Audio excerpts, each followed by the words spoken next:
the unit short petition which held in Abuja. Well, the special advisor to the president on media and publicity, Femi Adesina, who was the special guest of honor at the event, urged officers and men to improve on their proficiency in reading, speaking and writing so as to bring about better professionalism. The Gas Brigade in particular and the Nigerian Army in general is making efforts to train its personnel. This has become necessary in view of the security challenges and demand for security. You must therefore remain resolute and sustain the tempo of training and other regimental activities. And at the 2017 Nigerian Army Small Arms Competition, President Muhammadu Buhari assured Nigerians that no section or territory of the country will ever be occupied by terrorists. The competition is holding in Sambisa Forest, Borno State. Our correspondent Ismail Musa reports that the Chief of Army Staff and others at the event reiterated the commitment to further secure the territory. Nigerian Army Small Arms Championship is an army-level championship designed to assess as well as enhance proficiency of Nigerian Army personnel in weapon handling and marksmanship. This championship is not only sharpen the marksmanship of the Nigerian Army personnel, but it will also instill the desired confidence and determination to achieve excellence. Away from security matters now, the Senate President Bukola Saraki and Senator Dino Melaye have appeared before the Senate Committee on Ethics and Privileges to defend various allegations against them. Bukola Saraki was accused of importing a bulletproof SUV car without valid documents, while Senator Melaye was accused of forging a certificate without obtaining a first degree from Ahmadu Bello University, Zaria. Both allegations, which are circulating in the social media, were brought through a point of order by former Senate leader Ali Ndume. While testifying before the Committee on Ethics, the Senate President denied the allegation of importing or having anything to do with the vehicle in contention.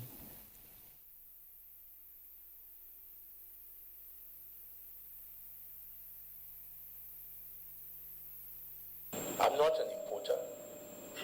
At no time did I import any SUV Range Rover. As you know, this is a vehicle that is not a personal vehicle, a vehicle that was processed through the National Assembly. I don't know anything about the importation. I didn't appoint any clearing agent or anything like that. Like most of the vehicles that are here, you only know when it's delivered to you. The federal government says there is no plan to extend the 6 weeks time frame for the reopening of the Nnamdi Azikiwe International Airport, Abuja.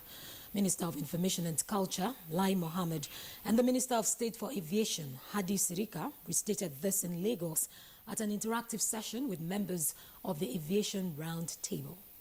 Let me use this opportunity to debunk the runners' report making the rounds that the closure of the Abuja airport has been extended by 18 weeks. This is not true. I'm very, very comfortable that we will be able to achieve the 6 weeks target. To arrive to 6 weeks, I know the tremendous amount of work and thought process that we've gone through. Meanwhile, handlers of rehabilitation work on the runway of the Nnamdi Azikiwe International Airport, Abuja, have assured Nigerians of meeting the deadline for the completion of repair works at the airport. It was during an inspection of the runway by the House Committee on Aviation, which expressed concern over what it considered slow pace of work and impossibility of meeting the deadline. Nigerians are concerned that we wouldn't want any extension and we want them to give us a perfect job based on the agreement that we have reached. They said it's total resurfacing. So when we come to the board, they have to explain to us the level of implementation to what they signed. Laying of asphalt doesn't take much of a time. It's the milling. When you mill and you see a bad areas, you just generally have to stop, do the preparations, then before you continue. We finish within 3 weeks. We have a program, and we are following that program. Secretary to the Government of the Federation, Babachir David Lawal, says the present administration will continue to work towards ensuring that government businesses are done in more positive ways. This was at the opening of the first National Policy Dialogue on Strategies for Improving Service Delivery in Government Parastatals, Agencies and Commissions. In order to ensure the provision of essential services that meet the aspirations and expectations of the public, there must be shared responsibility, accountability, and synergy in the public service structure that is charged with the responsibility of implementing it. We're going to see a lot of these changes. One thing we'll definitely be seeing is that there will be an enforcement of rules and regulations. Well, that's the news for now. The program continues with Blessing and Kingsley after this break.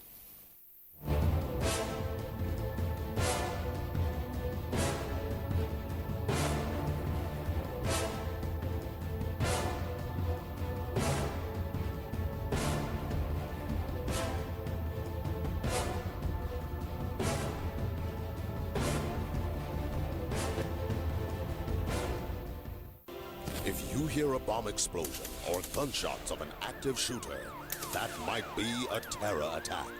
At such times, always remember 3 action words: run, hide, report. Don't try to run towards the terror scene to save the situation, because there might be a second bomb blast or another attack. Run far away and take cover. Make sure you are safe first. Yes, it is in our nature to sympathize over the hurt, but remember, only trained personnel can help in such situations. When in a secured environment, promptly call relevant authorities and help will come. For anonymous reporting, call 09630-3250-5 or 0813-2222-106. If you see something, say something. Nigeria unite against terrorism. This message is brought to you by the Federal Ministry of Information and Culture. What makes a Naija mom powerful? I encourage my kids to learn new things. And if they get hurt, I rely on the power of my Dettol's 1 capful. To fight germs, it's like my own first aid kit. My family needs protection from germs.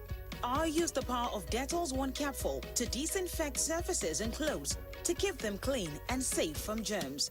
I trust the power of Dettol's 1 capful for bathing. The power of Dettol's 1 capful protects from up to 100 illness-causing germs. Millions of powerful Naija moms use the power of Dettol's 1 capsule to protect their families. Be a powerful Naija mom with Dettol. Be 100% sure.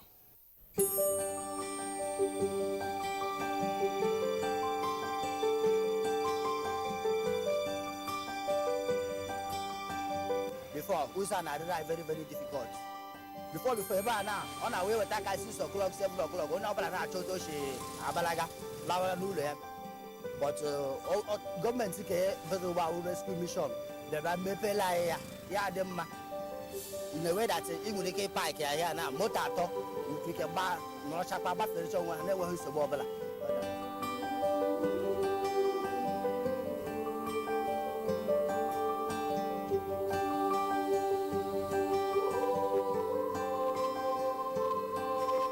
This is a rescue mission project. Invest in Imo. The Imo Rescue Mission. Imo must be better.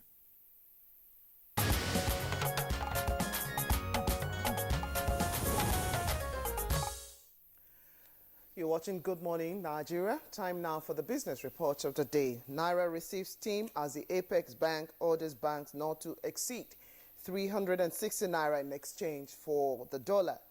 And the federal government says it is working to improve the business climate in the country. Let's find out more details with Leah Katumba Batunde.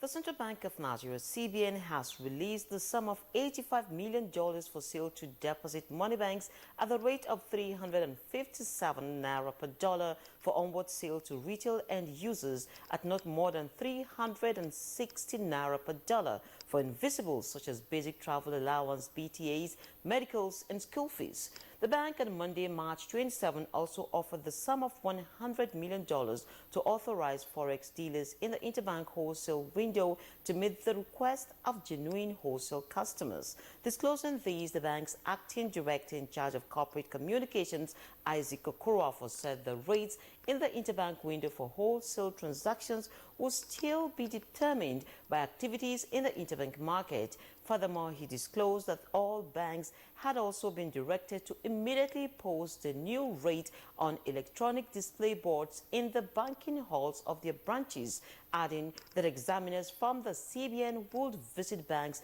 to ensure the new rates are implemented. The CBN spokesman also reiterated the bank's directive to all banks to process and meet the demand for travel allowances by end users within 24 hours of such application, while applications for school fees and medical bills are to be met within 48 hours of such application. Okorafor warned that the new move aimed at further easing access of genuine end users to forex prohibited banks from selling foreign exchange funds meant for invisibles to bureau de change. Going forward, he reiterated that all banks would receive amounts commensurate with their demands per week, which would be sold to customers who meet usual basic documentary requirements. He therefore urged customers to report any erring bank to the CBN for investigation and appropriate sanctions. What is the projection of Nigeria's investment climate in line with the ease of doing business? Minister of Industry, Trade and Investment Okechukwu Enaloma in this interview with Cliff Ayoze gives an insight into government's projection. The process of building a nation is a long-term one, of which 5 years may not be sufficient, but you can do a lot in 5 years. And our objective is to make sure that Nigeria in 5 years is an attractive country to do business in, where, like you said, the foreign direct investment is coming in. And the domestic investors are also happy to invest in their own country. We're also working to make sure that we restore market confidence, investor confidence, business confidence in a way that people will see Nigeria as an attractive place to do business. Nigeria is currently ranked 170 out of 189 countries in the World Bank Ease of Doing Business. Meanwhile, the Nigerian stock market resumed the week upbeat as major indicators pointed northward. Next is a graphic summary.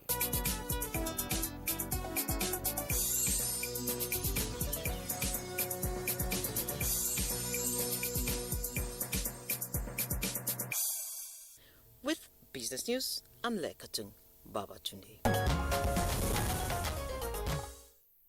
All right, thank you very much, dear Leah Katun Babatunde, for the business package. Next for us now, we'll take a look at the front pages of some of today's newspapers.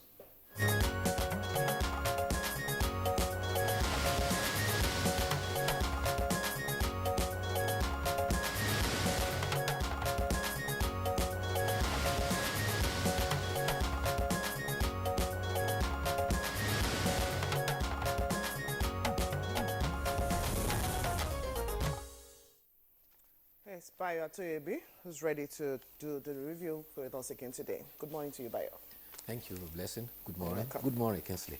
Good morning, Nigeria. All right, Bayo, pleasure to have you join us. We're beginning straight away, of course. There are stories that are common to the front pages of the papers that we have this morning, stories coming out of the Senate, as well as, of course, stories relating to the Naira and the CBN. Let's begin our review by taking a look at the front page of This Day newspaper right now. This Day says, analysts hail CBN's Naira defense as rate for PTA others is adjusted to 360 Naira to the dollar. Now, there is a rider to that. It says, caution central bank on maturing forex forwards and oil price volatility. That's to say the analysts are also cautioning the central bank on the maturing forex forwards and oil price volatility. And bank pumps another $185 million into market. Now, Obasanjo's wife files suit in Lagos court to stop son's wedding.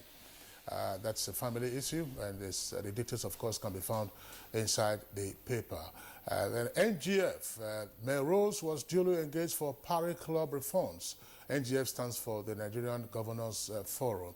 With a rider, consultant says his relationship with Forum was professional and legal. So those are some of the front pages, some of the headlines on the front page of this day. But the latest story, of course, deals with the story out of the Senate. Saraki appears before Ethics Committee and clears self of seized Range Rover. And there are 3 riders to that. Dealer reveals Owando imported vehicle and clearing documents were fake. VC confirms Melaye graduated from ABU in year 2000. Dino Melaye, of course, is a senator. And Undume, that's also another senator, raised issues to protect integrity of Senate. Now, MROS would never expropriate NNPC's products. Details of the story can be found inside. All right. Thanks. Let me quickly take a look at the New Telegraph. The front page of the New Telegraph has the issue of the customs as well. You'll find it's captured this way. Customs impounds 13 vehicles from Senator with 2 riders. Importer, dealer exonerates Saraki over 298 million naira SUV. And Ahmadu Bello University Vice Chancellor clears Melaye of certificate scandal. You find details on page 2.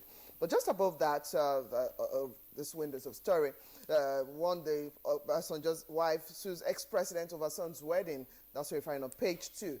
And the Naira issue, Central Bank of Nigeria crashes forex rate for PTA, BTA, school fees to 360 naira to $1. The details we find on page 30. Undergraduates kidnapped. Why are fought with abductors? This is coming from the father of the undergraduate. Find that story on page 8. Robbers raid patients and workers in Delta Hospital. That's what we find on page 9. How unhealthy can health be? Well, just above the New Telegraph, the nameplate, you find Kaduna Refinery's base oil unit suffers 22 years neglect. With 2 riders, the session dips revenue by 22 billion naira. And NNPC says it will be put back to life. Starts right there, but continues on page 4. Crude swap racket. NNPC recoups $202 million from I2. That's the name for a body, but you find that on page 2. Just below the photograph there, those are the vehicles belonging to some of the senators seized by customs in Kano yesterday. You have the story about the governor that was convicted ex-governor granted bail on health grounds, says he has diabetes, hypertension, and suffers insomnia. That story you find on page 3. And the same story about the custom is trending on the front page of the Daily Trust, captured this way. Customs impounds senators 13 vehicles. Importer of Senate's 298 million naira SUV says papers fake. Well, I'm appalled by the story about criminals raping people in hospitals. People don't have, yes, people don't have compassion. That story does not worth being given even a mention because it's so nauseating. Absolutely. And of course, any person who is hospitalized is vulnerable. Yes. Yes, it's very disgusting. It just shows the level of depravity. Yes. Talking about sickness too, the central bank has diagnosed that the economy required some foreign exchange treatment, so it injected some foreign exchange. 85 million is issued for sale to deposit money banks at a rate of 351 naira to $1. They are to sell at 360 naira to $1. And these are for invisibles, for basic travel allowance, personal travel allowance, and should be issued within 24 hours. For medicals and school fees, it should be issued within 48 hours. Another 100 million that was offered to the authorized forex dealer in the interbank for wholesale is also on. They have also given directives about how this should be gone about. All banks are to post the new rate of 360 to $1 on all electronic balls in their branches. Then former forex meant for the invisibles cannot also be sold to Bureau de Change. The Apex Bank has sent examiners to ensure that its directives are enforced. And guess who is crying? Operators of Bureau de Change are crying. They say that they are in fact not going to participate in today's weekly $25 million auction by the central bank. And the reasons are not far-fetched. The president, Aminu Gwadabe, says that this is because the market fundamentals and selling rate at 381 naira to a dollar does not favor Bureau de Change. They say that they are now calling on the central bank for international money transfer operators that the rate at 381 is not profitable for them. They are proposing that they should be given a rate that is 330. At that rate, they will survive and found it profitable. Now, talking about the Senate Committee, Ethics, Privileges and Public Petition yesterday heard evidences regarding alleged importation of bulletproof car as well as fake qualifications. The Vice Chancellor of Ahmadu Bello University, Professor Ibrahim Garba, confirmed that Daniel Jonah Melaye graduated from ABU with a Bachelor's of Arts degree in Geography. The importation of the bulletproof SUV, the dealer who imported it indicated that it had nothing to do with the person and the office of Dr. Bukola Saraki. This clears the information that was making the rounds in the social media and the conventional media, which Senator Ali Ndume brought to the House for clarification so as to safeguard the integrity of the Senate. However, reports indicate that some senators are incensed and there are threats that Senator Ali Ndume is likely to be suspended. That is in the works. Meanwhile, the Customs Compliance Task Force in Kano and Jigawa states have impounded 223 vehicles. This is part of its operations in the last 8 months. Among those vehicles are 13 that were seized at Megatari in the home of a senator. Meanwhile, the home of that senator has been sealed and the 13 vehicles have been impounded by the board of the custom, the Kano command. Other items seized were also foodstuff worth about 265.5 million.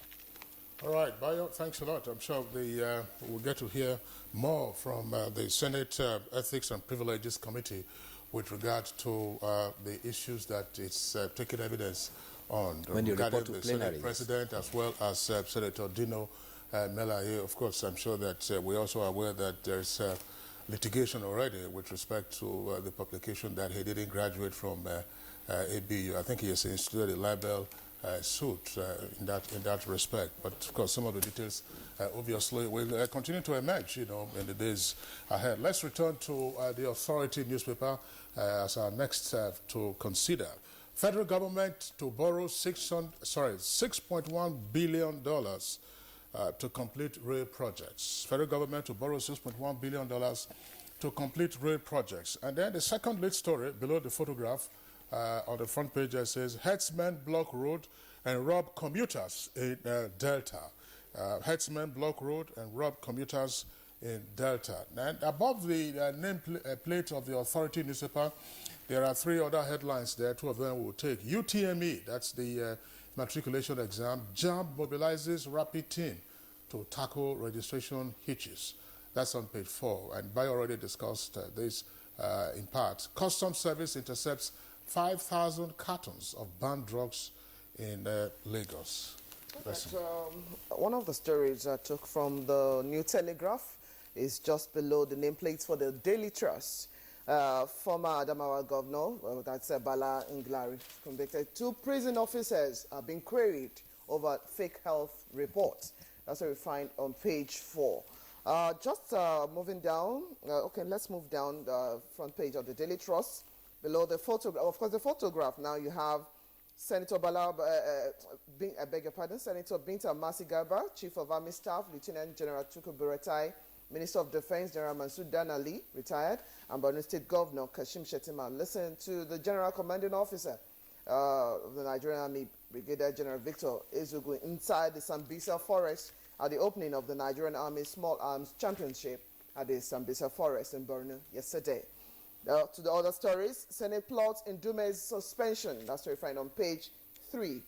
How will Blue whistle on $1.1 billion Malabo deal?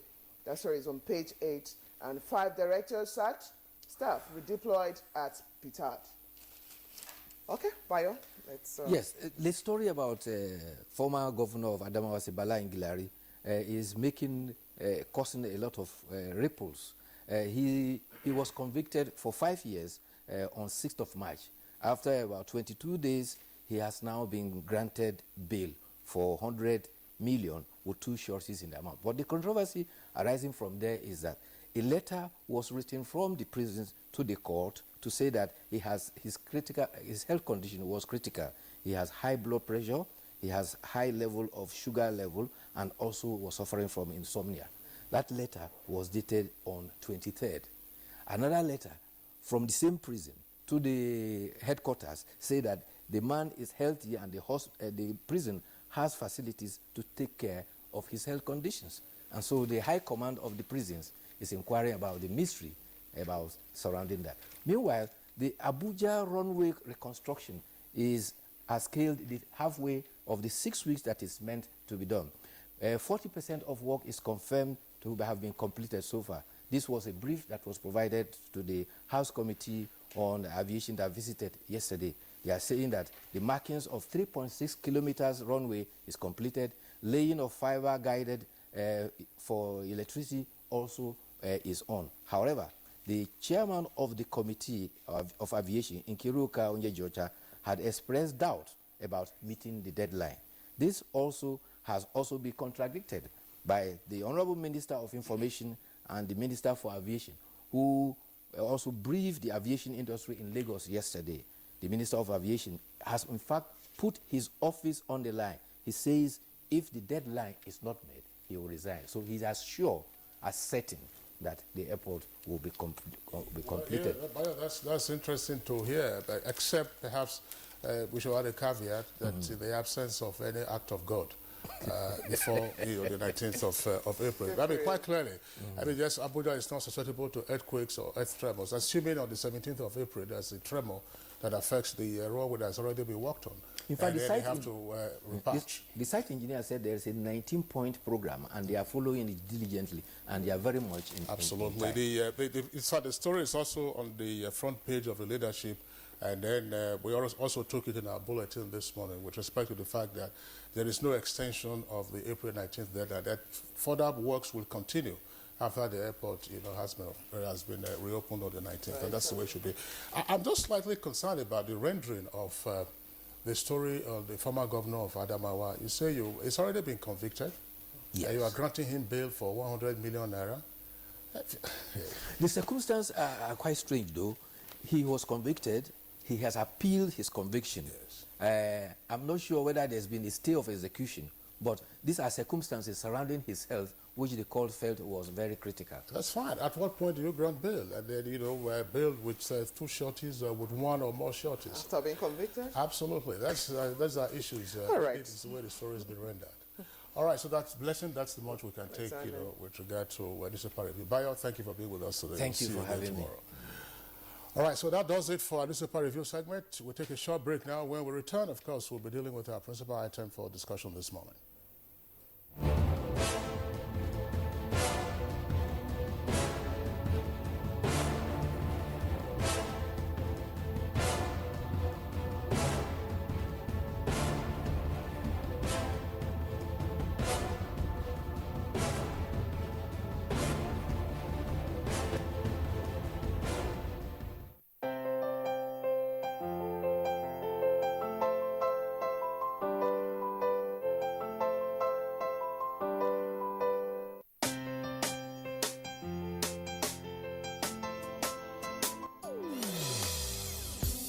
Hear the call of change.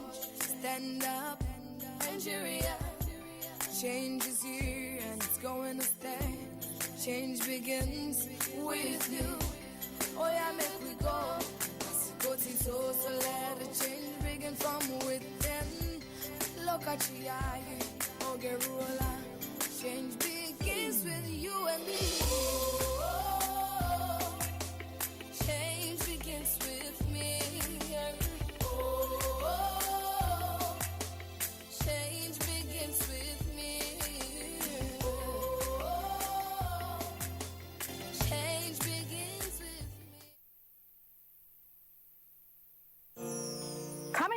we visit David Anyele. In the 10 months since he appeared on Airtel Touching Lives, his Center for Citizens with Disabilities has gone from strength to strength. Thank you, Airtel. We are glad that you came. And for Emmanuel Onyeka, his dream of completing his studies has been dashed. A tragic Okada accident in 2015 had left him an amputee.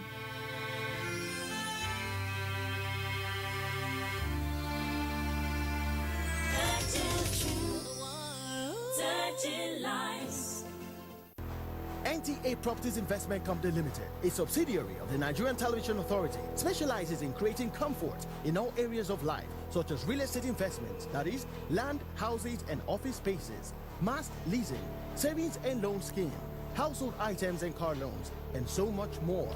Other information and entertainment services include Property in Style, a TV program that airs on the network service of the NTA, and also Property Connect, a nationwide magazine. Our priority is to bridge poverty gaps and sustain quality welfare of our clients. Partner with us and watch us help you grow.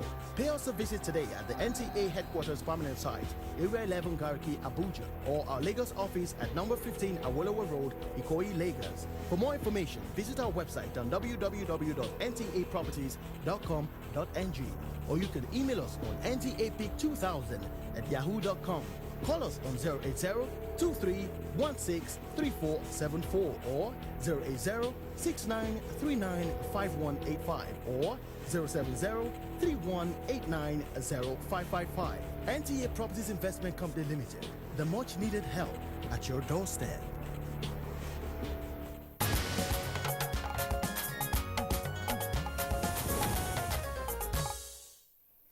You're watching Good Morning Nigeria. Time for our background report to prompt our conversation this morning. Now, over the years, Nigeria, like other climes, have been grappling with the issue of gas flaring. However, government and international oil companies have been making effort to end the flaring. In spite of the successes achieved, the issue is still of great concern to various stakeholders in view of its economic, environmental, as well as health implications to the affected communities in particular and the nation at large. Hamad Mbali will tell us more in this report. Imagine a large chimney spewing forth flames in a dark, cold village that lacks electricity. Every day, 365 days in a year, while the people shiver in cold, the air above them is warmed by heat generated from right under their feet by the precious charcoal reserves. Picture this, and you could be close to having an idea of gas flaring in Nigeria. A recent survey ranked Nigeria among the top 7 nations with the highest amount of gas flaring per day. In 2016, a report from the NNPC put the annual cost of this wasteful enterprise at 217 billion naira. An amount which, if placed side by side the Kwara State budget estimates for 2017 of 135 billion, it would exceed it by 82 billion. Such is the extent of waste that comes from gas flaring, leaving one to wonder why in a nation like Nigeria such a practice continues. Aside the economic aspect, there are health and environmental implications of gas flaring. Experts suggest government make stringent laws and take drastic actions against defaulting companies. This is in addition to the call for the injection of gas flared into energy sources or as liquefied natural gas, domestic cooking gas, or other uses. A suitable starting point, experts believe, will be to pass into law the Petroleum Industry Bill. With its framework on gas flaring implemented alongside the nation's existing gas master plan, observers believe some measure of sanity could be brought into the way gas is flared in Nigeria. For a nation looking to fully utilize its oil and gas wells, these suggestions and more from guests on NTA Good Morning Nigeria can help in putting a lead on gas flaring as is obtained in advanced societies. Ahmad Ambali, thank you very much there for that background report. Now we have guests to further discuss the subject matter. First, we'd like to welcome Malam Bello Rabiu, who is Chief Operating Officer Upstream of the Nigerian National Petroleum Corporation, NNPC. Malam Rabiu, a pleasure to have you join us this morning. Thank you for having me. Okay. And then we also have joining us from our Lagos Network studio, 2 guests. Oh, yes, we have, first of all, we'd like to introduce Mr. Felix Ekundayo, who is the Managing Director, Gas Terminaling and Distribution Limited. Good to have you on the program, Mr. Ekundayo. Good morning. Good to be here. Thank you very much. And also seated in Lagos studio, we have Professor Wumi Iledare. He's the President, Nigerian Association for Energy Economics. Professor Iledare, good to have you on the program as well. Good morning. Pleasure to be here. Okay. Kingsley? All right. So let's begin with the Chief Operating Officer of NNPC, the upstream segment. Malam Rabiu, even next year it should be 60 years since Nigeria began, commercial exploitation of crude oil, first at Oloibiri, and yet we are still talking about gas flaring. Thank you very much, and again, thank you for having us here to discuss this very important national issue of gas flaring.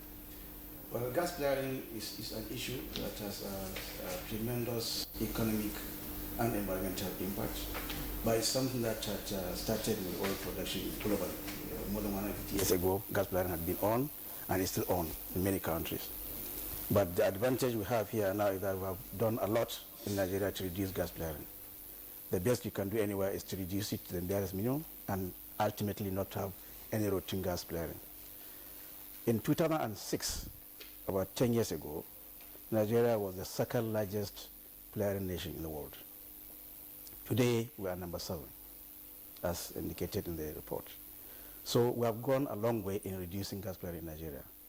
Secondly, this country, Nigeria, had a very good plan called Gas Master Plan that is aimed at commercializing the entire gas we produce in the country. So ultimately, we are getting there. Globally, both governments and industries have agreed to work to make sure that gas flaring is eliminated. And the target they're putting for themselves globally is 2030. Nigeria is aiming to finish and stop gas flaring routinely by 2020. As we speak today, America flare gas more than Nigeria. And America is the 3rd nation after Russia and Iraq, and Iran, they are number 4. So clearly, Nigeria is doing a lot to reduce gas flaring. But it's not something that we're interested in having. But I think Nigeria is in the right direction in trying to reduce gas flaring in the country. What do you mean by routine gas flaring? Routine gas flaring means, like the reporter says, daily production of the gas or burning of the gas. So there's no way you can use it but just to burn it. Because gas is coming with oil production, and if you have nothing to do with it, the only thing you can do is to play it. And that is the routine gas flaring. But if you are just to stop the production of the oil and just do some maintenance, during that period, you just have to burn the gas small, that's not routine. So that's just operational. But for routine gas flaring, which is currently happening in the world, is a big issue. We're actually delivering or flaring more than 5 billion cubic feet of gas every day in the world, globally.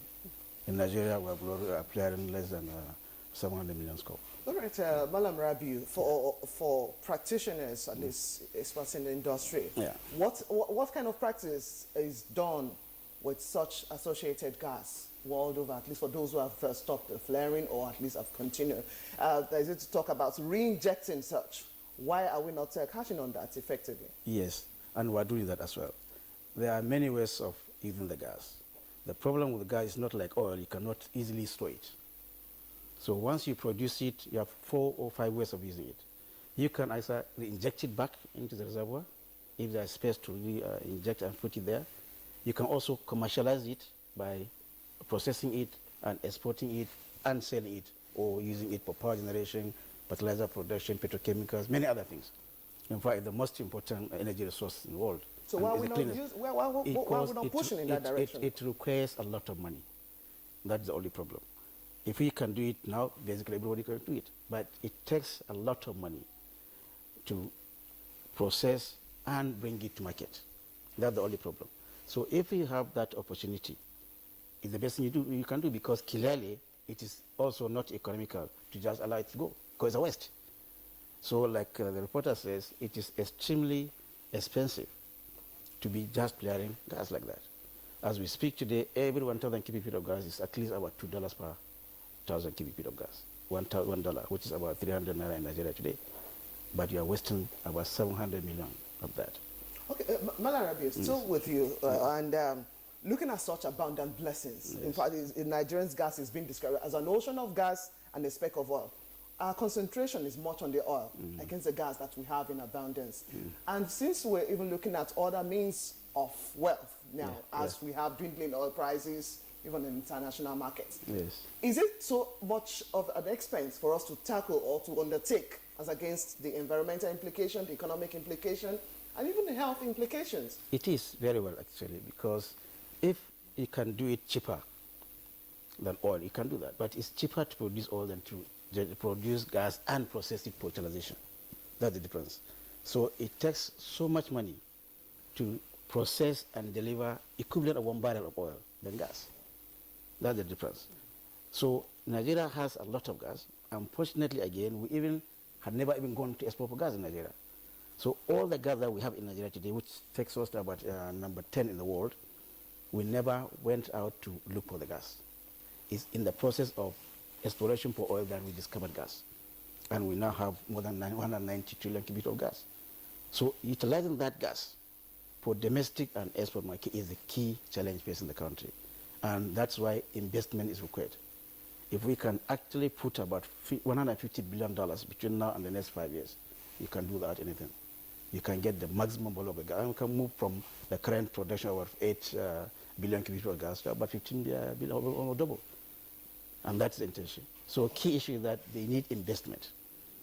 You have the technology available, you need the money to do it, and definitely you can commercialize the gas. All right, Madam Rabiu, thanks a lot. We'll come back to you later on in the course of the conversation. Let's return to Lagos, where we are introduced Mr. Felix Kundayo as well as Professor Eledare. Let's get the views of Mr. Felix Kundayo with regard to investment. Obviously, if we've had this investment over the past decades, perhaps the quantum of gas that is being flared would have been substantially reduced. What are the obstacles to huge investments in gas exploitation in the country, exploitation and production?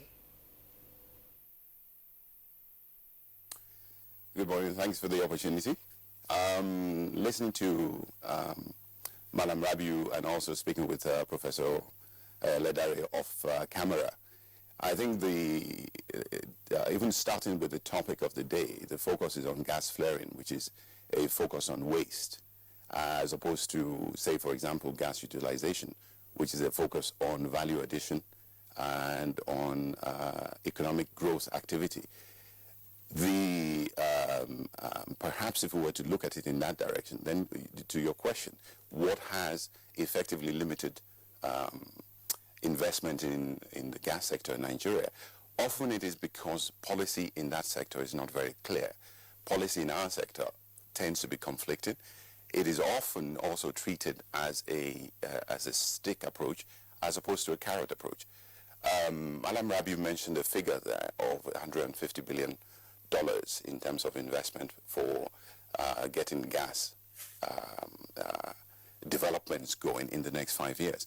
That is a substantial figure, which I am sure that we will all agree is not within the nation's capacity to fund directly. Therefore, it means that the funding for that has to come from the private sector. If you want that kind of funding to come in, you must have clear policy. You must have continuity of policy. You must encourage businesses to invest.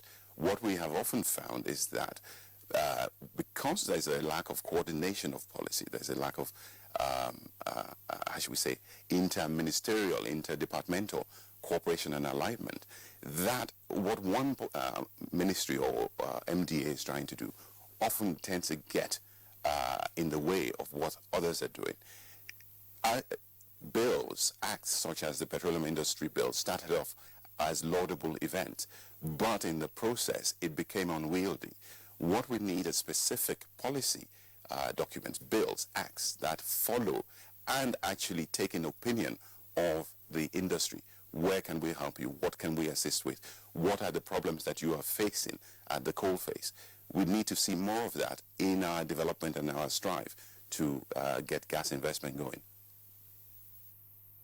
Mr. Kundayo, the point you just made is noted, but some will also argue, yes, that the PIB is unwieldy, and the PIB has also lingered in the National Assembly for well over a decade now. But we know that there was a gas master plan that was unveiled, a couple of years ago, and the gas master plan, some said, actually provided the clarity of policy that you seem to suggest is absent. What is your take on the gas master plan, and how well would that have conduced to investor confidence in getting into the fix? Thank you very much. It's an interesting point that you make about the gas master plan, the Nigerian gas master plan. I would challenge anybody to show me what the gas master plan was. What we saw were a series of presentations in parts, which were dribble-fed to us in the industry. A gas master plan is not a presentation. It is a substantive document in volumes detailing what you need to do in order to develop your gas resources. I've been privileged to work on two of the largest gas master plans in the world that I know of today. The Jubail gas master plan in terms of in Saudi Arabia, and the Ras Laffan master plan in Qatar. Both gas master plans were substantive jumps in terms of gas infrastructure development, taking Saudi Arabia from 5 to about 10 billion scuff per day of gas utilization, not even gas flare down. And in Ras Laffan in Qatar, taking them from 5 to 35 billion cubic feet a day of consumption. Both were significant documents that involved detailed discussions with the industry, what you want to do, detailed discussions with investors, what do you need in order to be able to come here and produce, and assessments of markets all over the world, not just in Nigeria, but around. What can we produce? What can we add value? How can we add value to our gas and make products that the world actually wants? We haven't seen any of that. What we did have were I would say headline presentations, but no real substance behind it. We need to get some substance behind the gas master plans that we discuss and we produce in this country. Mr. Kundayo, thanks a lot for your perspective. Let's, before we bring in Professor Ledare, let's return to our Abuja studios where Malam Bello Rabi is still here with us. Of course, he's CEO of Upstream NNPC. You listen to what Mr. Kundayo just said now with regard to the fact, according to him, there's no consistent, comprehensive gas master plan. How would you respond to that against the background of what we heard some years ago? The fact that there was going to be a gas city at Ogidigme, and you've had some of the ethnic groups, squabbling over that in Delta.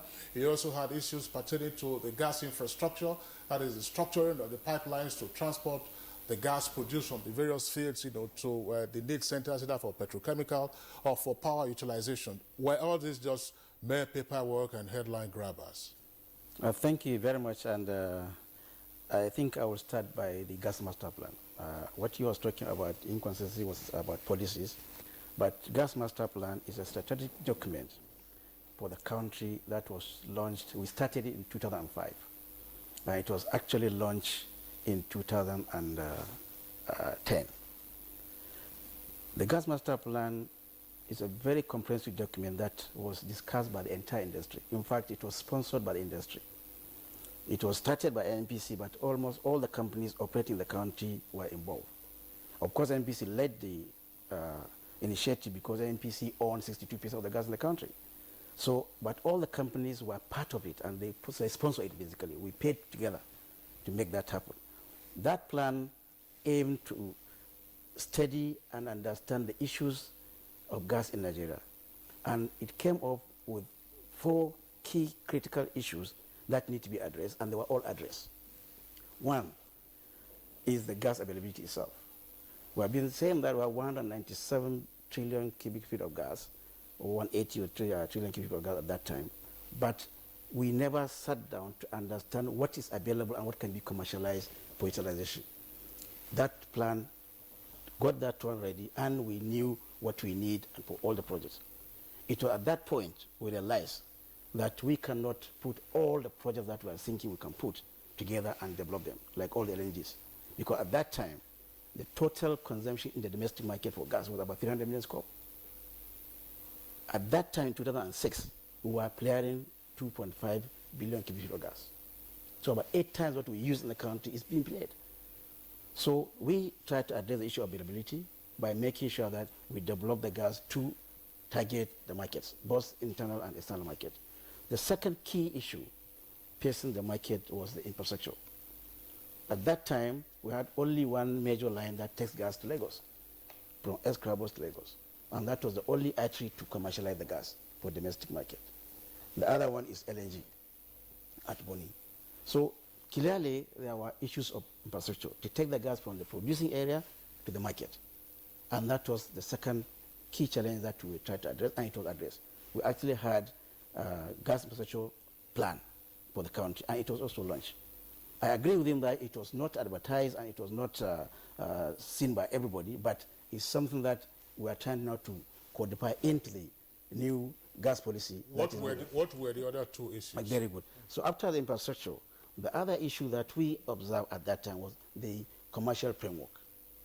At that time, we had a lot of incentives for gas production and development, but the commerciality, the gas was mainly sold to the power sector in the domestic market, but the power sector was not having the capacity to pay for that gas. So we had to do pricing framework that will enable the power sector to get the gas at affordable price and for the producer of the gas to get their money. So non-payment by the sectors as well was an issue. And that was what we tried to do to ensure that we have a solution. And of course, it was only about 3 weeks ago that we can now say the government has come up boldly to say that it will guarantee the payment of gas to the gas suppliers. And therefore, whether NEPA pays or they don't pay, whether the distribution companies pay or they don't pay, there will be a guarantee. First through the MBET, and that is the National Bulk Electricity Trading Company, as well as the Central Bank, and later World Bank will come in and take care of that. So that's a very important step that we have been working on since 2008. We are lucky about 3 weeks ago, the current government agreed with that one, and they have set aside about 701 billion naira for this year alone to ensure that the transition is taking off.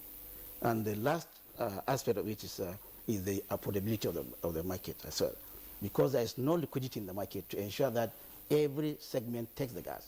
So we try to segregate the pricing of gas by taking the most important segment, which is power, to get the least price.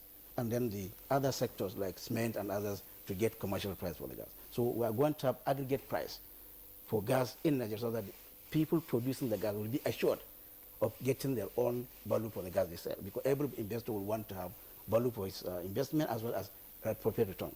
To do that, we have established a company owned by all the producing companies in the country that we call Gas Aggregation Company of Nigeria.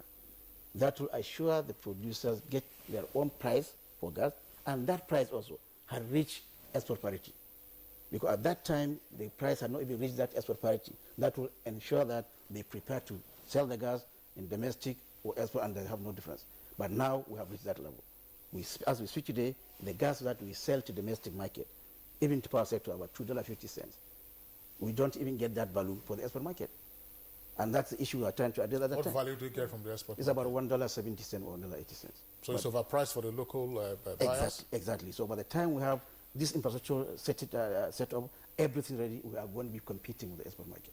All right. Well, Bello Rabiu, thanks a lot. Blessing. Yes. Yeah, let's go back to Lagos. Professor Iladare, just before you speak on other aspects, I would like you to expatiate on the point that Malam Bello Rabiu just touched on, gas pricing. We knew that some years ago that was one of the naughty issues, in particular after the privatization of PHCN, after it was unbundled and so on and so forth.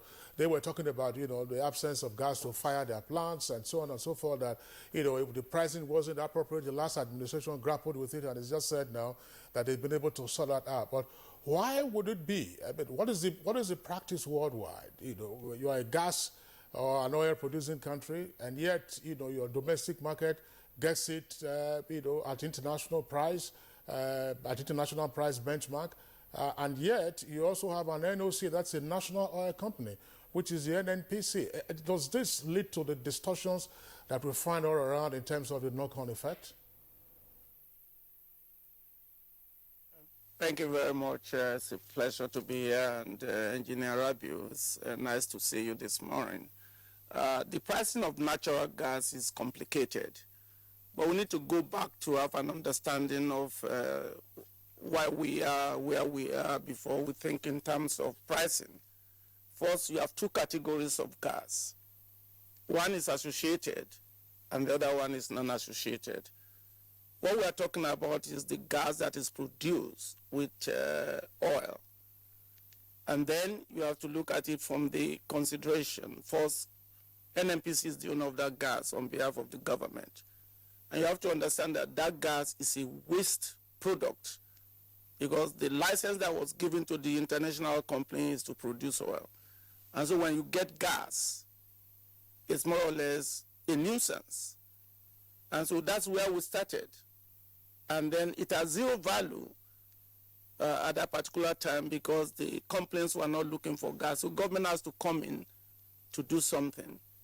Now, the pricing is a signal to be able to make a choice as to whether you develop a particular product. And I give this background because you look at Nigeria development of their natural resources. Up till now, we tend to emphasize foreign exchange earnings. And that has been the Achilles heel for us to be able to expand our economy.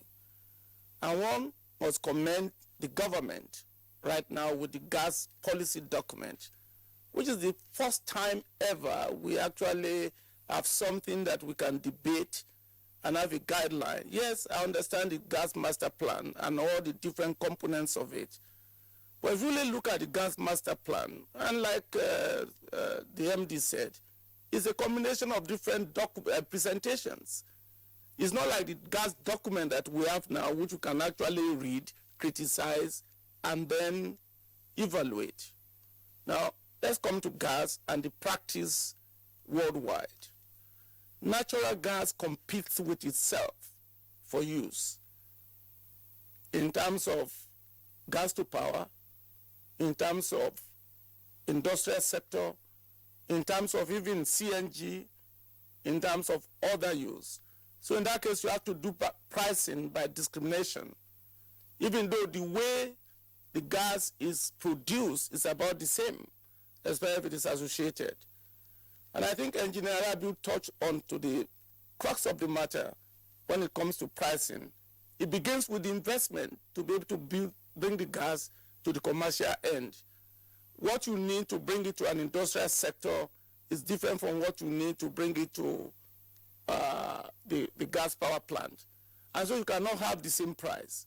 What you even need to be able to bring it to use for vehicle is different.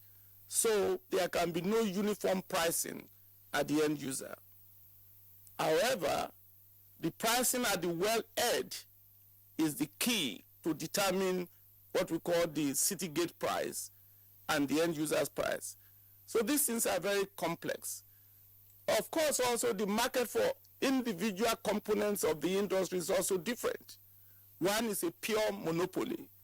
The other one may be more competitive. And that means there are some that you have to have a regulatory commission that will fix price. You cannot fix price for every sector because the volume they have or require is different. Again, this is where competence comes in.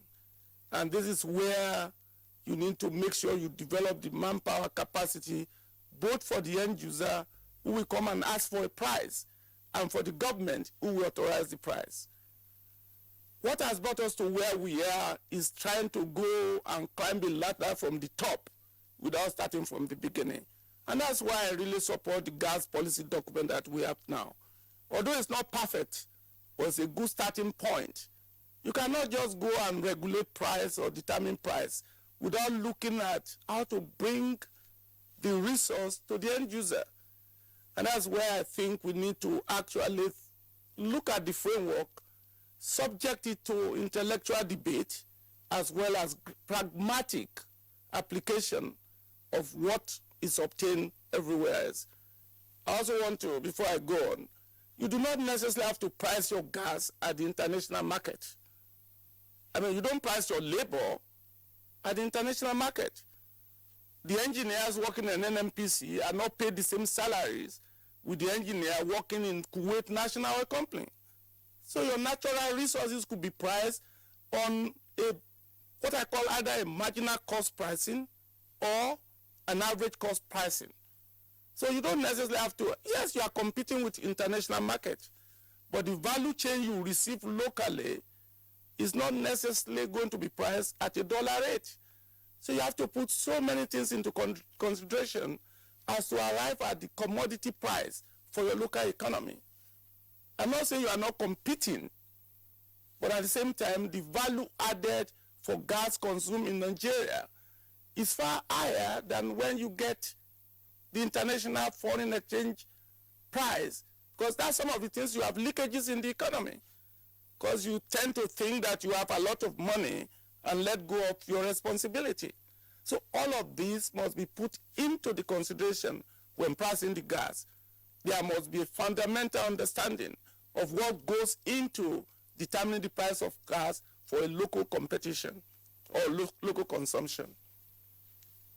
Professor Eledare, thank you very much there for your explanation.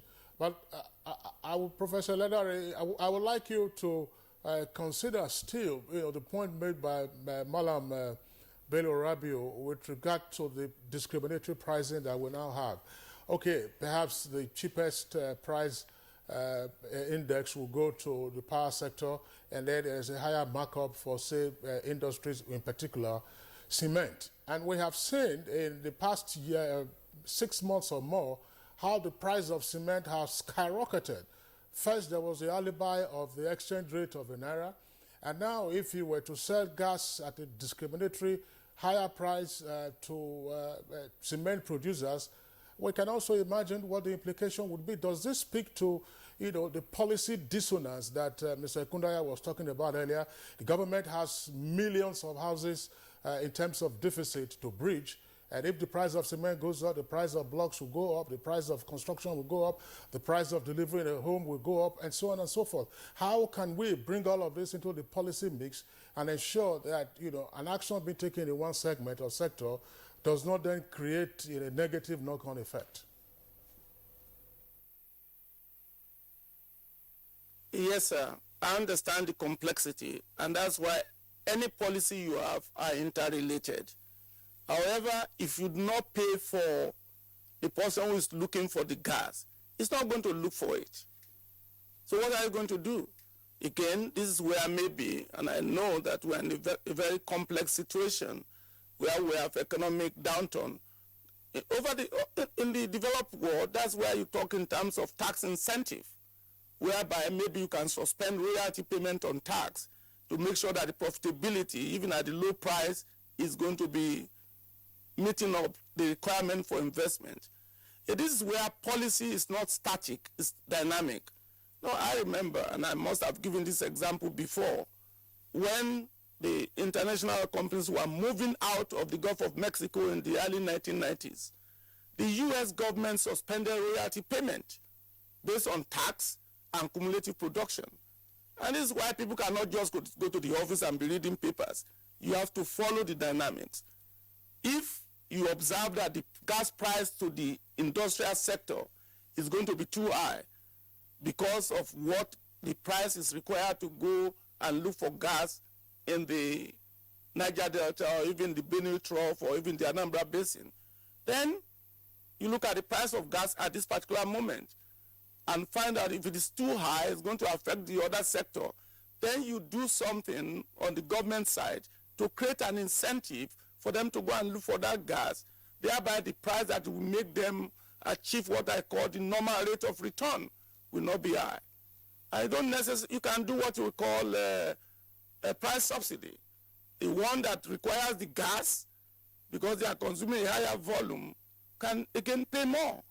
And this is when, in a monopoly market, you have to set up the price on the basis of average cost pricing or marginal cost pricing. The person who is investing knows the tariff for gas that is going to make it possible for him to break even. He presents his investment profile. The regulator understands the cost benchmark, whereby you are going to be able to come to terms in which what is the normal rate of return for the investment for a particular sector. And this is the way it is done, especially for an emerging economy like us. We cannot just go and import the process or the model for an already established economy and impose it on an emerging economy that we are. It's not theoretical. It's actually a pragmatic approach to be able to always bring the investor on the table and the regulators on the table. You look at the investment profile that they have to deliver a service, even in the cement factory. And then you come up with a price that both of them can accept. It's not imposition of price. It's the price that will bring in what we call normal rate of return for investment. Professor Eledare, still with you in Lagos. Let's return to Mr. Felix Kundayo there. Yes, while we're looking at various measures to addressing or enforcing zero gas flaring in Nigeria. Also want to appreciate the process to its great utilization. Now, in your own estimation, taking a look at what every one of you have tried to talk about, from the gas master plan to other initiatives put up by the government, what are the greatest frustration in part of this master plan, as well as other initiatives that have come on stream to actually address the issue of discuss this morning? Right, thank you very much. I suppose taking on from where Professor Eledare left off in terms of the issue of incentives, in terms of the issues of policymakers actually sitting with industry practitioners, that is most important. Anything that is developed needs to have flexibility. For example, we talked earlier a moment ago about the price of gas domestically now being higher than international prices.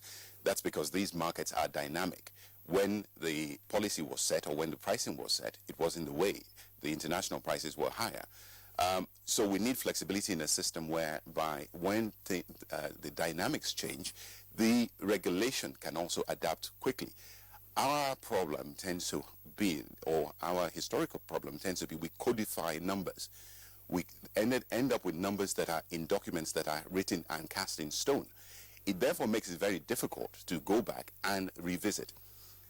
For example, our industry, liquefied gases, you would not believe that for 10 years we have been trying to reverse what we would term to be an anomaly, if not an error, in policy document. This is the only fuel that has VAT applied to it. How do you VAT a locally produced product and then you exempt or you subsidize its competitor, liquid fuels, coming into the country? It has taken us over 10 years on the same subject. Every time we get traction with the government of the day, a change occurs and we have to start again from scratch. What it then tends to do is to disincentivize investors, both local and foreign, from coming in. We need to be more dynamic in terms of how we react to what are dynamic markets. The market is often the best regulator for itself, but within that you have frameworks that enable the markets to work. In order to attract investment to the gas sector, we have to take industry views into account. We must start to discuss, we must start to understand, and most importantly, it's not just a talking shop. We must enact, we must act on what the pain points of industry are, and quickly. Kundayo, just before we go on this short break, you were talking earlier about the fact that in Nigeria we tend oftentimes to regard numbers as being cast in stone in various policy documents, and the frustration you just said that your part of your industry has encountered with regard to VAT imposed and then apparent subsidy on imported products. Where exactly do you get the obstacle? Is it within, say, the Ministry of Finance bureaucracy, or within the oil bureaucracy, that's to say the NNPC, or is it DPR, or is it the presidency, or is just a combination of it all, or you are not speaking to the right persons?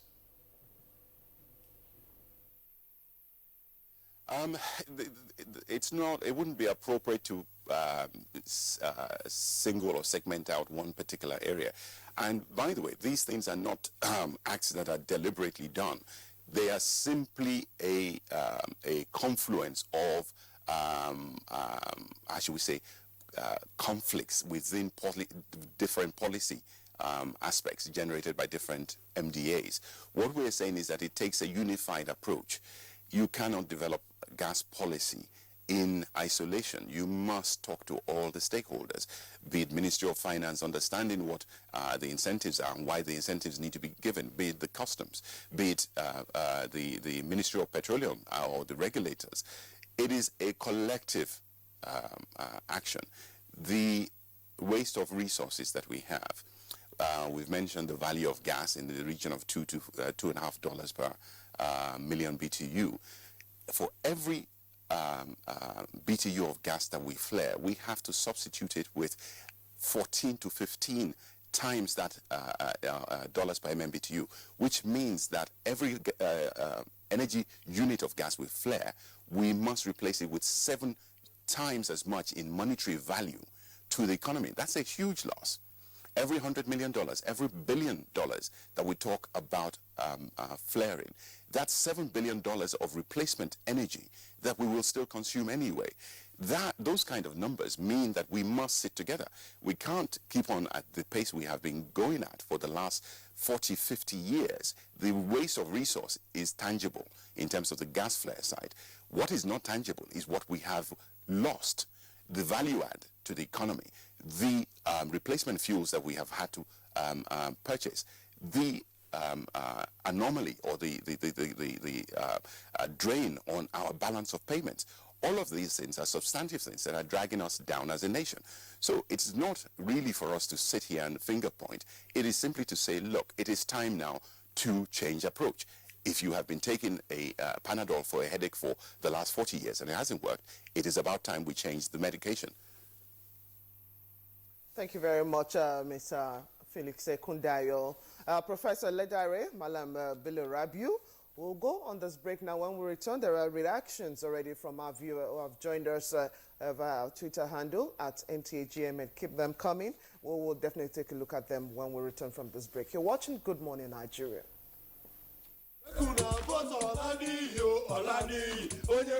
Vote for me, and I will turn night into day. Vote me, I will ban more importation. Everybody will start eating turkey and chicken. Put me in power, and I will bring winter to West Africa. I'll turn all the taxi into blame. Campaign promises. Another hilarious episode of Professor John Bull, your rib-cracking comedy. Find out the true gist of election violence, betrayals, and promises as Olani goes head-to-head with Udo. Who you mean? Showing at 8:30 p.m. every Tuesday and Friday on NTA Network International and Star Times. By the time I become the chairman, I will make you my special advisor. Why not go make me money advisor? What is wrong with you, my daughter? That is why people will look at politicians as thieves. Over and out. Brought to you by Glow. Welcome to the new speed.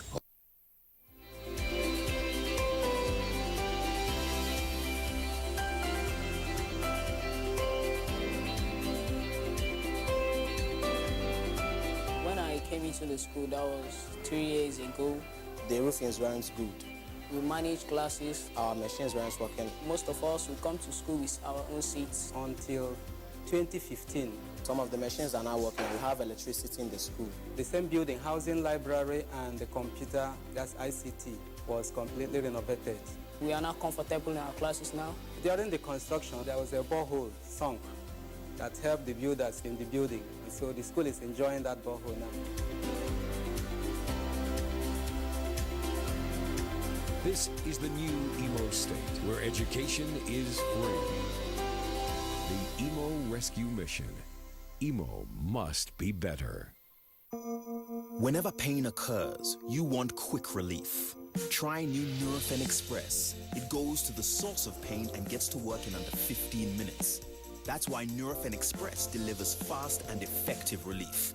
New Nurofen Express works at the source of pain, fast. Being a mom is great, but when your child has a fever, you don't know what to do. I trust Nurofen for Children to take care of my child's pain and fever. Effective relief you can trust. Savlon leaves you free to live more and do more.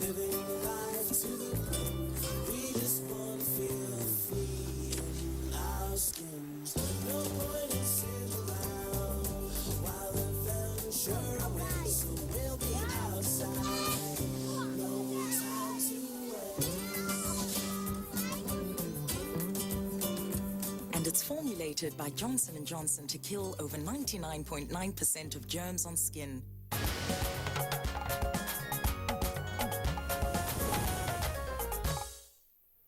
All right, welcome back. And it's still Good Morning Nigeria on the network service of the Nigerian Television Authority. My colleague Blessing indicated before we went on that short break that there were reactions already from viewers on the subject matter that we are discussing this morning. Let's take those reactions now.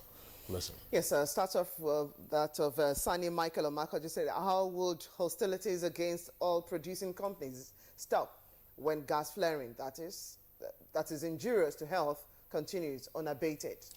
And then we have this tweet from Mahmoud Haman. It says, gas flaring is the greatest leakage of national wealth, even as the country is in shortage of cooking fuel and faces desertification.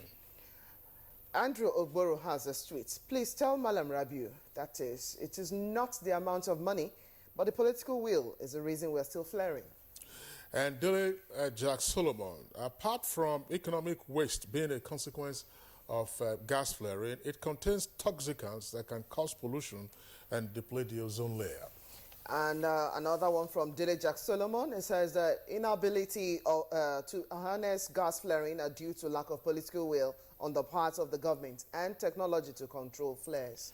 And we also have this from Kayo Sam Eno. It tweets, what is the federal government doing about the states affected by gas flaring?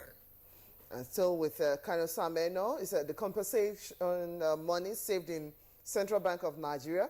When will the host community start getting their compensations? All right. Now, those are some of the tweets that we have in the meantime. Let's return to our guest. We have still with us the CEO upstream NNPC, Malam Bello Rabiu. Malam Bello Rabiu, you listen to some of the tweets and what they were talking about, you know, in terms of, for some of them relate to political decisions. But let's begin. In the past, part of the argument was that, okay, the reason why gas flaring continued was the inadequacy of the penalty for gas flaring. Now, is the penalty clause still very relevant today in light of the various policy issues you have articulated, as well as the gas utilization roadmap that we now have? And if the penalty is still valid, are we going to see a crank up of the quantum? Exactly, and I think, like Ladare says, now we have a policy in place which we call National Gas Policy. It's circulated, and the industries and every stakeholder, we're all looking at it. And that is the first step to tell people what we are trying to do. So the government policy is not clear. There is a clear way of telling people and the operators what the government wanted to do. And like I said, clearly the government wanted to eliminate flaring by 2020. Even the penalty is not the key issue. It's actually going to be increased as well as part of the Act of the National Assembly. But it is not going to be increased because we wanted money. No. It's going to be increased because we wanted to save the environment. The key issue is to eliminate the flaring. So that is very clear, and it's very important for people to understand that, well, it is also important to save and get the best value for the gas that we have in the country, but environmental issues are the key to driving us to that direction.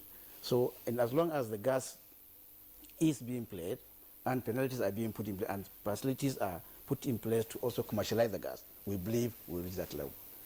So it will take some time, but I think we're almost getting there. From 36% of the gas that we produce that was being played 10 years ago, now we're at less than 10%. No country achieved that in the last 10 years. So I think Nigeria had gone very, very far in terms of that. I mean, let me ask this question, because it's a question that also agitates a number of persons. Sometimes there are concerns raised about whether indeed Nigeria knows, how much crude oil it is producing, that we do not have our fingers right on the accurate numbers When you say that from 36% to 10% in terms of gas flaring reduction over a decade, are we sure of these numbers? Yes, we are sure of this number. In fact, technology had gone very far in this world now. You don't even need to talk to DPR or to talk to the NPC to know about the flaring in Nigeria. If you go to the website of the World Bank, there's an entity called Global Gas Flaring Reduction Initiative. They will tell you on a daily basis what every flare point is flaring. And they have that one from the satellite. So it's something that you can easily see. If you just go to that website, they will tell you that as we speak, 2016 actual flaring globally shows Nigeria as number 7. I'm from number 2 position in 2006. It's very easy because it's a private and government partnership arrangement that the World Bank is financing. So that is independent of anything. So we can say we don't know the oil production, but I can tell you everybody knows what is being played from about 16,000 flaring units points in the world. All right, Madam Bello Rabiu, thanks a lot. Let's return to Lagos. Professor Iledare, there's a tweet there that we got a moment ago pertaining to the shortage of cooking fuel or the cost of cooking fuel, along with desertification that we find in the Sahelian part of the country. Of course, there were moves in the past to encourage increased domestic use of gas. How can we, upscale gas utilization for domestic uses, as well as also cut down on desertification? Because as you very well know, you go to some arid parts of the country where trees are few and far between, and then you find heaps of firewood, obviously from trees that have been cut down. Thank you again, and let me quickly make a comment on the political will, because that's very important before we go in to be able to actually meet the need of the domestic market for gas. The political will is when you empower institutions to do the job that you have given them to do. When you have a penalty for flaring that is $3.50 per 1,000 cubic feet since 2008, and you still allow what you have in 1998 to be the modus operandi to reduce flaring, there's a problem there. Secondly, you have to come to realization that the money you need to be able to do domestic gas utilization, the government is responsible for providing it to the international company for them to be able to harness the gas. Those are also issues. Well, if the international companies need $100 to be able to develop gas and stop flaring, then the government must make available on average $58 out of that 100, and the government does not have it. Third, political will. You need the oil money. And so the government will come to realization and not blame the international oil company for flaring. If you have the political will, you tell the company that discover oil with gas and no gas plant to shut down. You can't do that because 60 barrels of the 100 barrels produced belong to you. So that those are the political will. When you pass a law or an act, it must be enforced. And then you will see that the $3.50 penalty since 2008 is far higher than $2.50 that you derive from the gas value. You are not going to flare because you are going to pay $3.50. Now look also, and I'm going to answer the question that you posed, look also to majority of the gas project that we have in Nigeria is subsidized by the government. That means we're actually using oil money to allow those projects to be executed. Lack of political will is making us to do that. Perhaps maybe you have personality interest too. Those are the things that we have to solve before we are able to do the gas for domestic use. Now, with respect to improving domestic utilization of gas for the household, it takes a lot of investment. And it takes a lot of policy revisitation. You are subsidizing petroleum consumption, which is more or less just burning money. You look over the years throughout the last administration from 2010 to to 2015, I'm not blaming anybody, we spend 1/4 of the budget on average to subsidize petroleum consumption, something we just born. And a lot of people are suffering on the basis of even having cooking gas. Let's look at even the LPG that is produced by LNG. How do we get it? We sold quite a lot of it. Go to Ghana. Look at the LPG consumed in Ghana compared to the LPG consumed in Nigeria. Here, this is where you need public education, which we are not doing a lot of. Why should people be able to buy card for telephone conversation, for joking and sending out fake news? And they will tell you they cannot pay for LPG. It's lack of public education. So, and it's the responsibility of the government to educate its people as to the consequences of their actions. All of these are interwoven. And this is even where you, and I want to appreciate you, the two of you, you did a good job giving a very good background on flaring. See, political will is very important.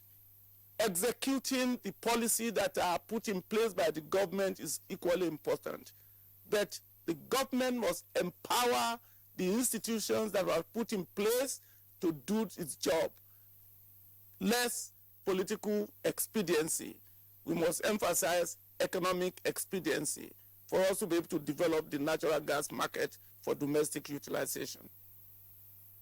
So, Ledari, thank you very much. A touch on weak fines and ignored legislation where it ought to be. But let's also look at other predicaments, actually, frustrating our efforts in completing some of the projects. Of course, we've had, I think sometimes on this program too, we talked about the LNG project. So, exactly. Now, let us look where we need to be pushing more energy to actually address the issue, whether on the local scene, because apart from environmental issues, apart from the commercial purposes which we are looking at today, that's on utilization, there are other environmental challenges, there are health implications.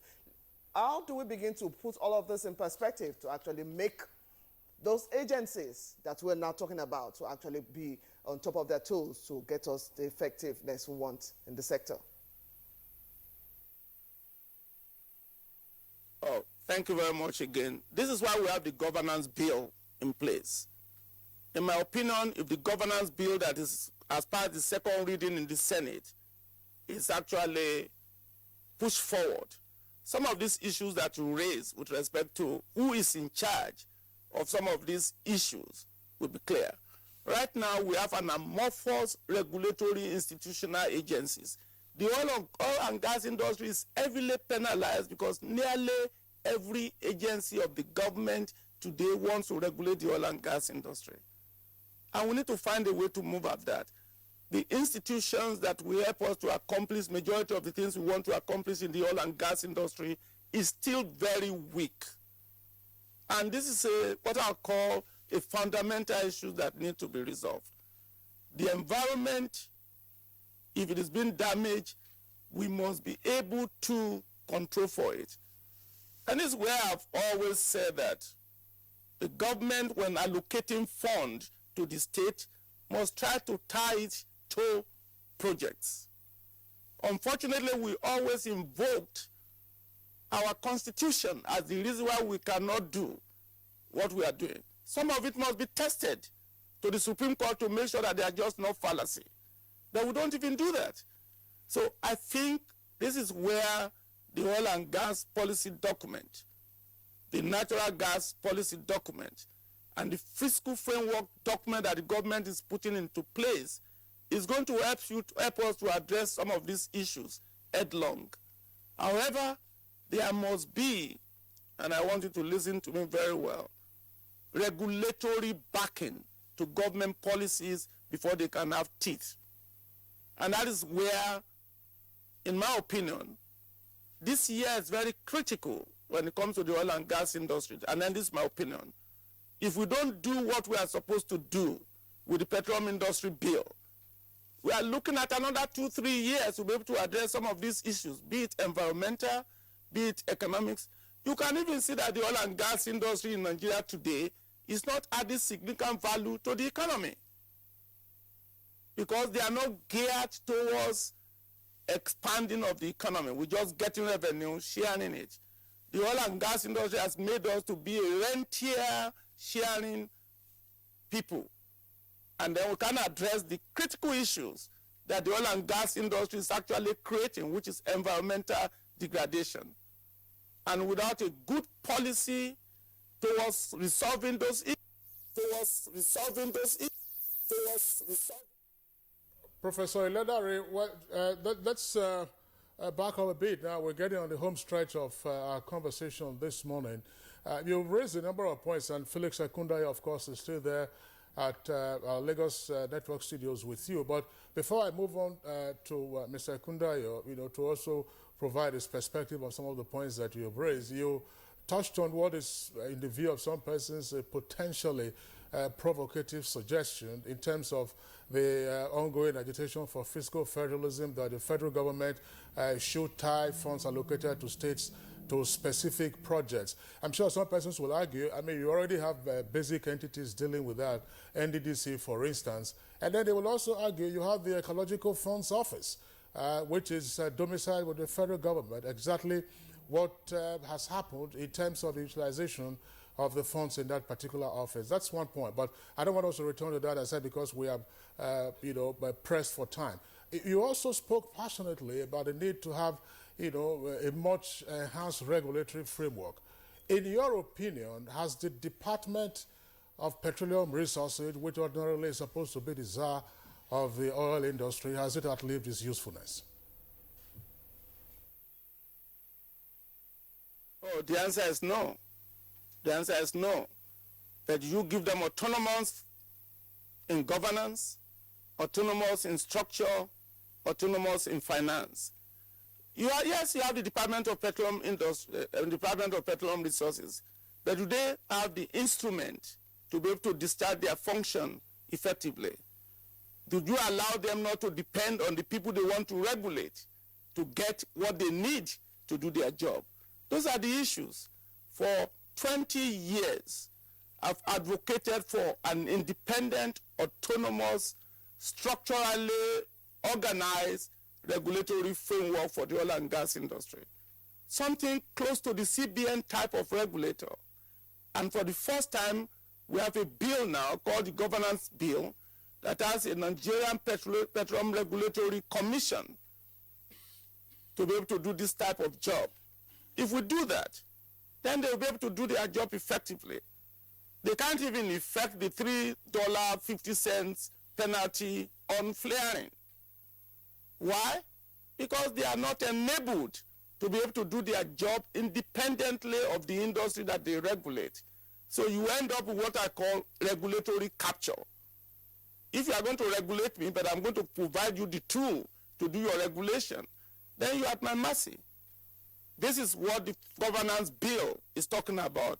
Nigerian Petroleum Regulatory Commission that is independent, autonomous, and empowered to function. Even the funding is provided there. Yes, appropriated.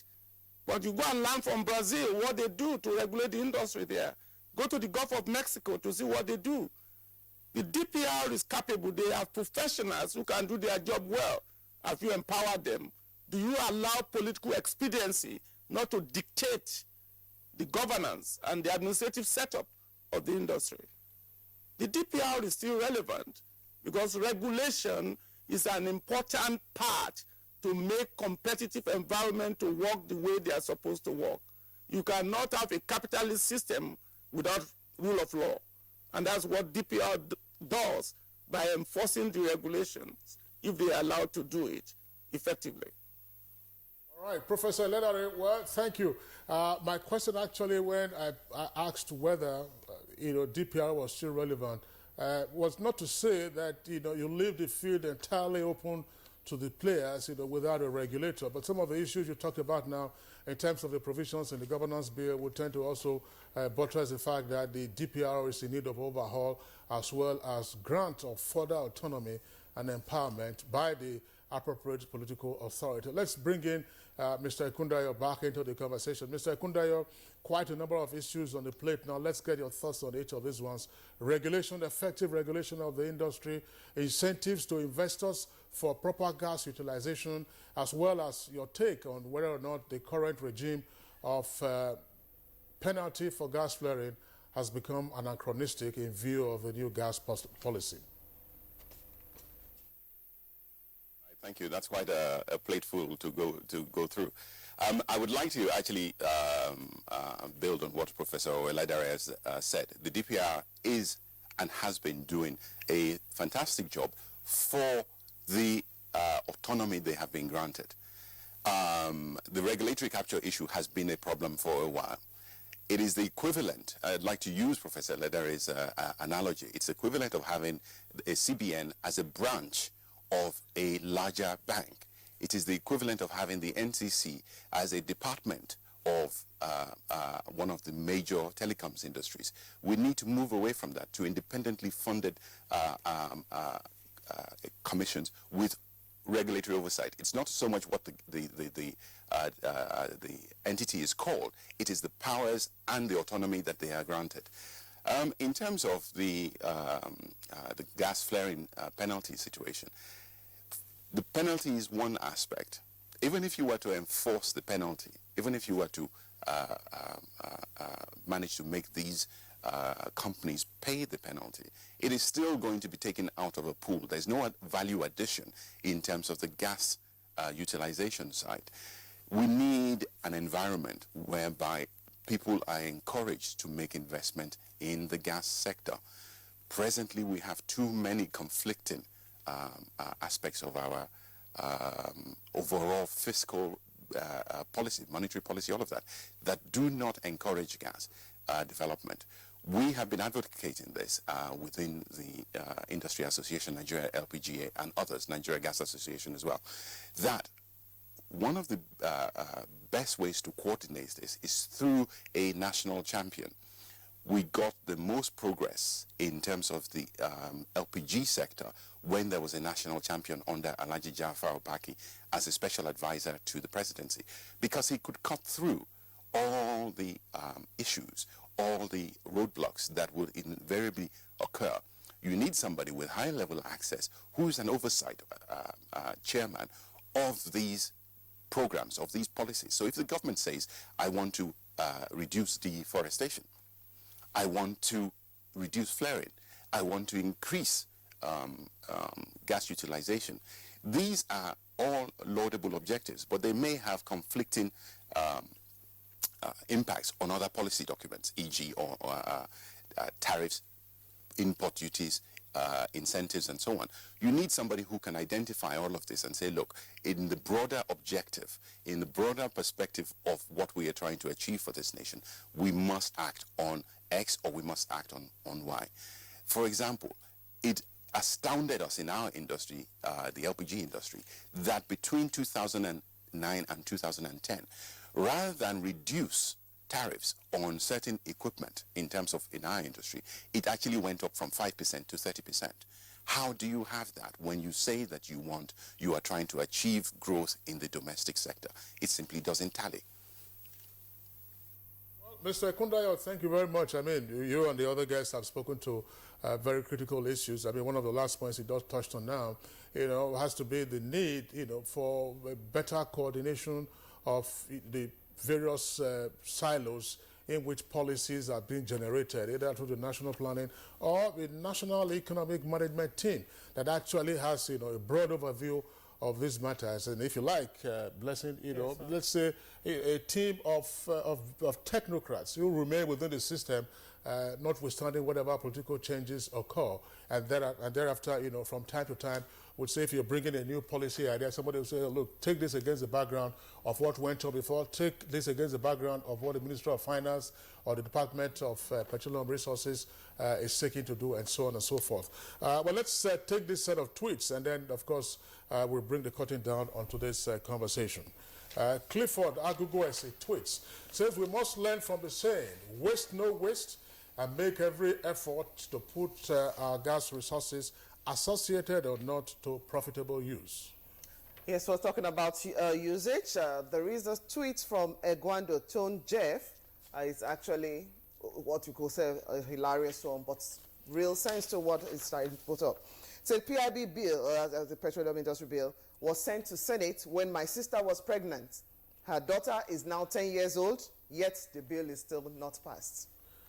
All right, so that's the way it goes. 10-year-old is probably getting ready for secondary school now, maybe September this year, yes, if not already in if it's an extra brilliant child, she will be getting by now. JSS 1. We hope that that child will not graduate and the PIB bill will still be lingering in the National Assembly. Let's, of course, thank our guests who joined us for today's conversation from our Lagos Network studios. Professor Eledare is President of the Nigerian Association for Energy Economics. Professor Eledare, thank you very much, as well as Mr. Felix Kundayo, who is CEO of a gas company. Gentlemen, thanks a lot for your expertise and insights in our conversation this morning. Thank you very much. Thank you. All right, we also would like to appreciate the CEO, the Chief Operating Officer upstream of the Nigerian National Petroleum Corporation. That's Malam Engineer Bello Rabiu. Thank you for being with us this morning. Thank you very much. All right. Okay. So that does it now for our discussion segment. We move on now to sports, where there are stories concerning soccer. A friendly match, of course, was called off on account of pitch invasion. And from Miami, the Masters Open there, we have ageless Roger Federer strolling on the men's side, and Johanna Konta of the UK also advancing on the women's side.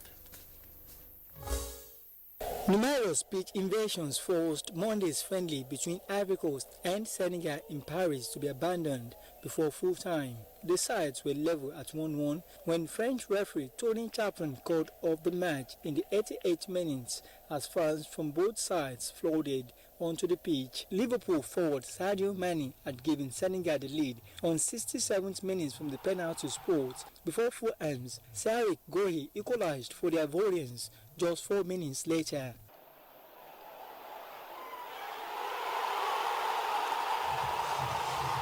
But after the latest in the number of pitch invasions, Tony Chaplin had had enough, and the game was brought to a premature end. And in tennis, informed Roger Federer powered his way into the fourth round of the Miami Open with a 6-3, 6-4 win over Argentina's Juan Martins de Potro on Monday. It was the pair's fourth meeting since 2013, and having won 15 of the previous 21 encounters, Federer was favorized. Fun. Crowds were into it. They were giving it the old Argentinian chant, and it was a beautiful day. Yeah, great atmosphere, great match, and I'm really happy with my performance. Roger Federer's compatriot and top seed Stan Wawrinka defeated Tunisians Malik Jaziri 6-3, 6-4. And British number 1 Johanna Konta edged into the quarter-finals of the Miami Open with a 7-5, 6-1 victory over Lara Alubarina. Puts it away in style, does Jo Konta. She makes a second consecutive quarterfinal in Miami. Now to the foreign scene, where we'll check out some tidbits. UK's Prime Minister Theresa May and First Minister of Scotland Nicola Sturgeon have met over Scotland's second referendum. At the meeting, Theresa May flatly dismissed Nicola Sturgeon's demands for a fresh independence referendum as the leaders held talks. First Minister of Scotland Nicola Sturgeon said the meeting was businesslike but cordial. She claimed Prime Minister Theresa May had failed to offer any assurance about powers being transferred to Scotland after Brexit. Ms. Sturgeon said the meeting confirmed Prime Minister's view that the terms of Brexit would be clear within 18 to 24 months and repeated her demand for a rerun of the 2014 referendum. Meanwhile, President Donald Trump's son-in-law and aide, Jared Kushner, will be questioned by the U.S. committee investigating alleged ties between the Trump team and Russia. Mr. Kushner has volunteered to speak to the Senate Intelligence Committee, according to a statement by the White House. The U.S. intelligence community believes alleged Russian hacking during the presidential election was done to help Mr. Trump defeat Hillary Clinton. As an entertainment correspondent, Ablu with what is trending down the entertainment scene.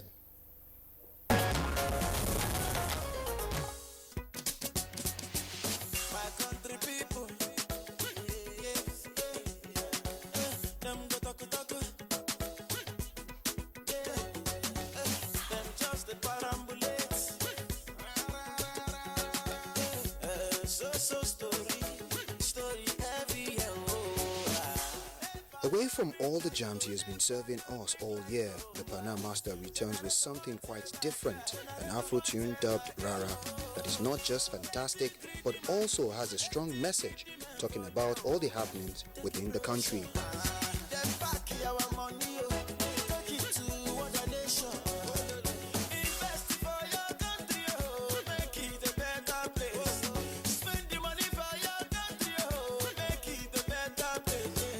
Who says techno can't deliver a song with well-written lyrics? This one is another fire tune from his tables, produced by the usual suspect, Celebabo.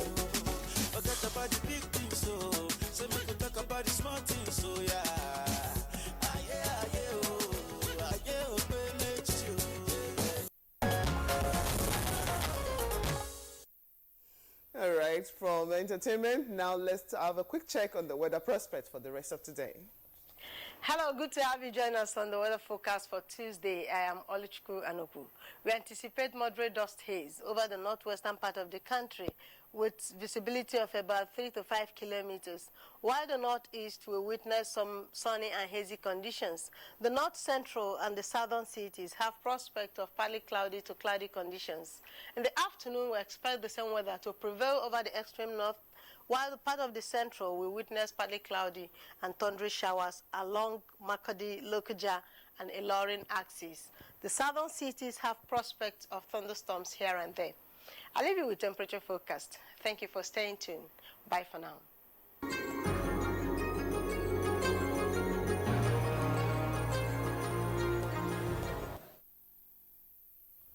And that's Good Morning Nigeria for today. We appreciate your company. Let's do that again tomorrow morning, 7. We'll join you there. My name is Blessing Abu. Thank you for watching. The Lord, I join blessing of God. I appreciate you being with us this morning. See you again tomorrow, as he said, the very rest of your day.